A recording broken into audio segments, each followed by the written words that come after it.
আসসালামু আলাইকুম everyone, welcome back to my channel. আশা করি আল্লাহর রহমতে সবাই ভালো আছেন। আজ আপনাদের জন্য আমি আরেকটি নতুন রেসিপি নিয়ে চলে এসেছি। আজকের রেসিপিতে আমি আপনাদেরকে দেখাবো কলমি শাকের বড়া বা পাকোড়া। যেই নামেই ডাকুন না কেন, এই পাকোড়া খেতে কিন্তু খুবই মজা। অনেকেই আছে যারা কলমি শাক খেতে চায় না বা বিভিন্ন ধরনের শাক খেতে চায় না, তারা যদি এরকমভাবে পাকোড়া তৈরি করে খান তাদের কাছে খুবই ভালো লাগবে। ইভেন আমিও শাক খুবই কম খাই, তবে যখন পাকোড়া তৈরি করি তখন যেন চুলাতে থাকতেই শেষ হয়ে যায়। তো আর বেশি কথা না বাড়িয়ে চলুন এবার রেসিপিটা দেখে নিই। প্রথমেই আমাদের লাগবে কলমি শাক। এখানে আমি 1 আঁটি পরিমাণে কলমি শাক নিয়েছি আর শাকটাকে খুব ভালো করে ধুয়ে কেটে নিয়েছি। আর এখানে আমি শুধুমাত্র শাকের অংশটা নিয়েছি, ডাঁটার অংশটা কিন্তু এখানে আমি নেইনি। শাকটাকে খুব ভালো করে এইভাবে কুচি করে কেটে নিয়েছি। আর শাকটা কাটার সময় তার আগে আমি পানিটা ঝরিয়ে নিয়েছিলাম। এবার এর মধ্যে আমি দিয়ে দিচ্ছি প্রায় 1/2 কাপ পরিমাণে পেঁয়াজ কুচি। এরপর দিয়ে দিচ্ছি কাঁচামরিচ কুচি। এটা আপনারা টেস্ট অনুযায়ী যে যেমন ঝাল খান সে অনুযায়ী দিবেন। আমি প্রায় 3-4টা কাঁচামরিচ কুচি করে দিয়েছি। দিয়ে দিচ্ছি রসুন বাটা 1/2 চা চামচ। হলুদের গুঁড়া দিচ্ছি 1/2 চা চামচের থেকে কিছুটা বেশি। 1/2 চা চামচ লাল মরিচের গুঁড়া দিলাম। দিয়ে দিচ্ছি 1 চা চামচ পরিমাণে লবণ।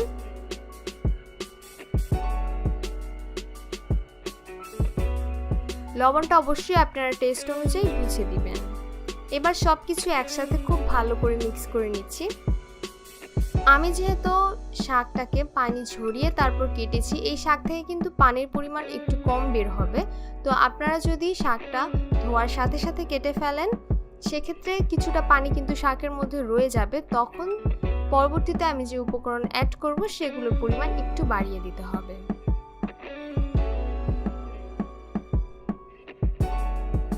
তো এখন আমি আরেকটু দিয়ে দিচ্ছি 1/2 চা চামচ ভাজা জিরার গুঁড়া আর দিয়ে দিচ্ছি 1/2 চা চামচের মতো আদা বাটা। সবকিছু একসাথে ভালো করে মিক্স করে নিচ্ছি। বাইন্ডিং এর দিকটা খুব ভালোভাবে খেয়াল রাখতে হবে। সবকিছু মিক্স করা হয়ে গেলে এর মধ্যে আমি এখন দিয়ে দিব চালের গুঁড়া। এখানে আমি প্রায় 1/4 কাপের মতো চালের গুঁড়া নিয়েছি। অল্প অল্প করে দিয়ে অ্যাড করে নিচ্ছি। তো আগেই যেটা বলেছিলাম যে শাকের মধ্যে যদি এক্সট্রা পানি থাকে সেক্ষেত্রে আপনারা চালের গুঁড়ার পরিমাণটা একটু বেশি দিবেন। আর এখানে আপনারা চালের গুঁড়ার পরিবর্তে ময়দা বা বেসনও ব্যবহার করতে পারেন। হাতের কাছে যেটা থাকবে সেটাতেই আপনারা তৈরি করে ফেলতে পারবেন। আর চালের গুঁড়া দিলে খুবই মচমচে হবে। এখনও কিন্তু পারফেক্ট বাইন্ডিংটা আসেনি। পারফেক্ট বাইন্ডিংয়ের জন্য আমি একটু ডিম অ্যাড করে দিব। আর ডিম কিন্তু একটা ডিম সম্পূর্ণটা দেয়া যাবে না। এখানে আমি প্রায় 2 চা চামচের মতো ডিম অ্যাড করে দিচ্ছি। আর ডিমটা আগে থেকে আমি ফেটিয়ে রেখেছিলাম। ডিম দেওয়ার পর সবকিছু একসাথে খুব ভালো করে মিক্স করে নিচ্ছি। এরপর আমি আরও কিছুটা চালের গুঁড়া অ্যাড করে দিব। আগেই বলেছি আপনাদের কাছে চালের গুঁড়ো না থাকলে আপনারা বেসন অথবা ময়দা দিতে পারেন। তো এ পর্যায়ে দেখতেই পাচ্ছেন যে পারফেক্ট বাইন্ডিং চলে এসেছে। যখন এইরকম হবে তখন বুঝতে হবে যে পারফেক্ট বাইন্ডিং হয়ে গেছে। আর সাধারণত বড়া তৈরির জন্য যেরকম বাইন্ডিং হয় এটা ঠিক সেই রকমই হবে। চুলাতে একটি প্যান বসিয়ে এর মধ্যে তেল দিয়ে গরম করে নিয়েছি। তেল গরম হয়ে গেলে এর মধ্যে এক এক করে পাকোড়াগুলোকে ভাজার জন্য দিয়ে দিলাম।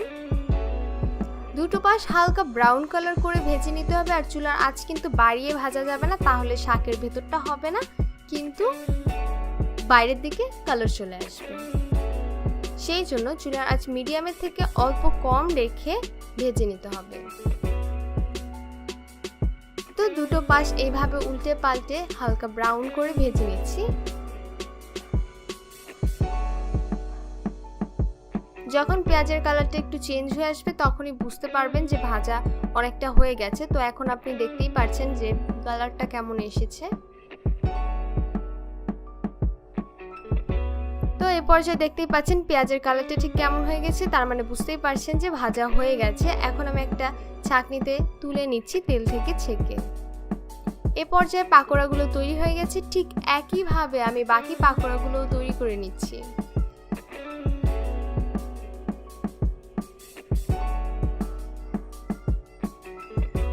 কলমি শাকের এই পাকোড়াটা খেতে কিন্তু খুবই মজা, আর যদি আপনারা চালের গুঁড়ো দেন সেক্ষেত্রে আরও মচমচে হবে। আশা করি আজকের ভিডিওটি আপনাদের কাছে ভালো লেগেছে। এই পাকোড়াটা আপনারা যে কোনো কিছুর সাথে সার্ভ করতে পারেন, যেমন গরম ভাত দিয়ে খেতে পারেন, খালি খেতে পারেন, অথবা টমেটো সস বা অন্য যে কোনো কেচাপ দিয়েও খেতে পারবেন। বিকালের নাস্তায় আপনারা এটা তৈরি করতে পারেন, অথবা বাচ্চাদের টিফিনে দিতে পারেন। অনেক বাচ্চারাই আছে যারা শাক খেতে পছন্দ করে না, তাদের জন্য এটা একটা বেস্ট আইটেম বলবো। তো আমি আপনাদেরকে একটা ভেঙে দেখাচ্ছি। ভেতরটা কিন্তু খুবই সুন্দর হয়েছে, আর এখনো সবুজ রয়েছে, কিন্তু কাঁচা নয়। আপনারা মনে করতে পারেন যে ভেতরটা সবুজ, এটা কি কাঁচা কিনা, আসলে কিন্তু কাঁচা নয়, ভেতরটা পারফেক্টলি ভাজা হয়েছে। তো এই ছিল আজকের কলমি শাকের পাকোড়ার ভিডিও। আশা করি ভিডিওটি আপনাদের কাছে ভালো লেগেছে। ভিডিওটি ভালো লাগলে একটা লাইক দিয়ে দিবেন, আর সবাই প্লিজ আমার চ্যানেলটাকে সাবস্ক্রাইব করে দিবেন। আজকের মতো আমি এখানেই বিদায় নিচ্ছি। সবাই অনেক বেশি ভালো থাকবেন, সুস্থ থাকবেন, সবাই সবার জন্য দোয়া করবেন। আল্লাহ হাফেজ।